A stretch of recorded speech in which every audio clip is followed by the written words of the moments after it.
సిద్దిపేట జిల్లా దుబ్బాకలో అఖిల భారత ప్రజాతంత్ర మహిళా సంఘం దుబ్బాక మండల ద్వితీయ మహాసభ జి మానస అధ్యక్షతన నిర్వహించడం జరిగింది. ముఖ్య అతిథులుగా ఐద్వా రాష్ట్ర ఉపాధ్యక్షురాలు కెఎన్ ఆశాలత మాట్లాడుతూ దేశంలో మహిళలపై రోజురోజుకు దాడులు దౌర్జన్యాలు పెరిగిపోతున్నాయని, దీనికి కేంద్ర ప్రభుత్వ విధానాలే ప్రధాన కారణమని విమర్శించారు. 72 నిమిషాలకు ఒక అత్యాచారం జరుగుతుందని ఆవేదన వ్యక్తం చేశారు. ఈ రోజు అన్ని వర్గాల మహిళల చైతన్య దిక్సూచిగా ఐద్వా మార్గంలో ముందుకు సాగాలని అన్నారు. అన్ని వర్గాల మహిళలకు బాసటగా నిలిచి మహిళలపై జరుగుతున్న అఘాయిత్యాలకు వ్యతిరేకంగా ఉద్యమిస్తూ మహిళా హక్కుల రక్షణ కోసం నడుం బిగించి పోరాటాలు ఉధృతంగా నిర్వహిస్తున్న సంఘం ఐద్వా అన్నారు. మహిళలపై జరుగుతున్న అనేక రకాల దాడులకు వ్యతిరేకంగా నికరంగా పోరాడుతున్నది ఐద్వా. పోరాటాల ఫలితంగా నిర్భయ లాంటి అనేక చట్టాలను సాధించుకోవడం జరిగిందన్నారు.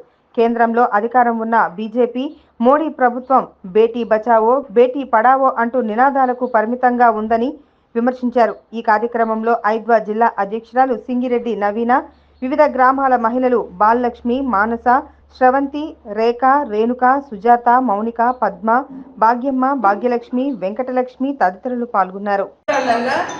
ఎటువంటి సమస్యలు వచ్చినాయి మహిళల పైన? ఒకటి, అత్యాచారాలు చేసి చంపేయడము, హత్య చేయడం ఒకటి జరుగుతుంది. అది చిన్న పాపల కాడ నుంచి డాక్టర్ల పైన 65 ఏళ్ళ ముసలోళ్ళ పైన కూడా అత్యాచారాలు జరుగుతున్నాయి. అత్యాచారాలు చేసి చంపేయడం జరుగుతుంది. కానీ చట్టాలు ఎన్నో వచ్చినాయి. అది పెద్ద ఎత్తున మేము ఆందోళన చేసినాం కాబట్టి చట్టాలు వచ్చినాయి. నిర్భయ ఘటన జస్టిస్ వర్మ గారు 14 చట్టాలు తెచ్చారు. ఆ చట్టాలు ఒకటి పాస్కో చట్టము, రెండవది ఫాస్ట్ ట్రాక్ చట్టము, ఇవి వచ్చినాయి కానీ అమల్లోకి వస్తలేవు. దానికి ఆ చట్టాలు అమల్లోకి తేవాలంటే ప్రభుత్వమే దాన్ని చూడాలి. ఎందుకంటే చట్టాలు తెచ్చి వదిలేస్తే కాదు, దాని గురించి ఫండ్ నిధులు కేటాయించాలి. నిర్భయ ఘటన చట్టానికి 1000 కోట్లు నిధులు కేటాయించారు. దాంట్లో 500 కోట్లు కూడా ఖర్చు పెట్టకుండా 500 కోట్లు వెనకకి. అంటే ఆ చట్టాలు అమల్లోకి రావాలంటే ఒక స్టాఫ్ ఉండాలి. దాన్ని చేసేది అవన్నీ అరేంజ్మెంట్ వాళ్ళు ప్రభుత్వం చేయాలి. కానీ అవన్నీ ఏం చేస్తలేదు కాబట్టి అమల్లోకి వస్తలేవు. ఆ ఘటనలు కూడా జరుగుతూ ఉంటాయి. చాలామంది అనుకునేది ఏంటి, ఇక్కడ అత్యాచారం చేసి 2 జగలు పోయి కూడా చేయొచ్చు, మమ్మల్ని ఏం చేస్తుండ్రు, 1 రోజు 2 రోజులు ఒకసారి జైల్లో పెట్టి మళ్ళీ పేరోల్ మీద లేకుంటే దాన్ని వదిలేయడం జరుగుతూ ఉంది, బెయిల్ ఇవ్వడము. అందుగురించి భయం లేకుండా పోతుంది. కాబట్టి మేము అనేది ఏంటంటే ఎవరైతే దోషులు ఉన్నారో వాళ్ళని కఠినంగా శిక్షించాలి. అప్పుడైతేనే ఈ ఘటనలు ఇదే ఆపగలుగుతాము. కానీ అది అయితే లేదు.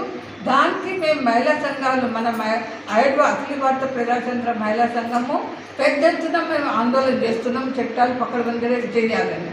అంటే ఈరోజు చిన్నపిల్లల కాడ నుంచి 65 ఏళ్ళ ముసలామ పైన కూడా అత్యాచారం జరుగుతుంది. కానీ ఈ ప్రభుత్వం ఇది పట్టించుకుంటలేదు.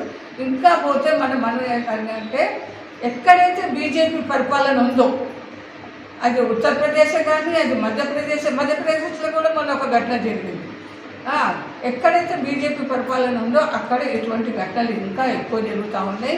కానీ వాళ్ళు పట్టించుకుంటలేరు. ఇంకా అనేది ఏంటంటే బీజేపీ నాయకులు, మినిస్టర్లైనా, ఎమ్మెల్యేలైనా మహిళలు సరైన డ్రెస్సులు వేసుకుంటలేరు కాబట్టి అత్యాచారాలు జరుగుతున్నాయి. అంటే మేము అడిగేది ఏంటంటే 9 నెలల పిల్ల ఏం డ్రెస్ చేసుకుంటుంది, 75 ఏళ్ళ ముసలామె ఏ డ్రెస్ చేసుకుంటుంది?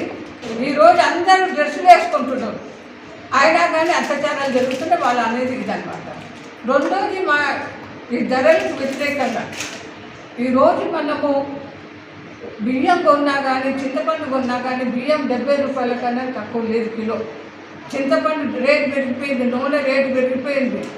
ధరలు విపరీతంగా పెరుగుతున్నాయి కానీ ఆదాయం పెరుగుతలేదు. ఆదాయం పెరగకపోవాలన్నా మహిళల పైన చాలా మటుకి వాళ్ళ మీద భారాలు పడుతున్నాయి. ఆ ధరల్ని ఆపాలంటే ఇంట్లో ఒక్కరు చేసే పని అయితే లేదని మహిళలు కూడా బయటకు పోతున్నారు. ఏదో ఒక ఉద్యోగం ఇంట్లో